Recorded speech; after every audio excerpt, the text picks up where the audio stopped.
Hello everyone, how are you doing? This is MD Tech here with another quick tutorial. In today's tutorial, I'm going to show you guys how to enable dark mode theme on your Microsoft Word product. So this will apply for other Office products as well, like Excel and Word. And without further ado, let's go ahead and jump right into it. So you want to start by selecting the File tab, and then you want to select Options at the bottom left corner. On the left side, you want to select where it says General up at the top, and then underneath, personalize your copy of Microsoft Office, and then Office Themes. Click on the drop down here, and now you can select between dark gray, black, white, use system setting, or colorful. So pretty straightforward. I'll just go ahead and set it to black, and then we're going to select OK. And there you go, guys. You've just set it to dark mode.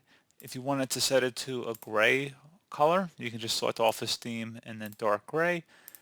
And that may be what more of you guys are accustomed to.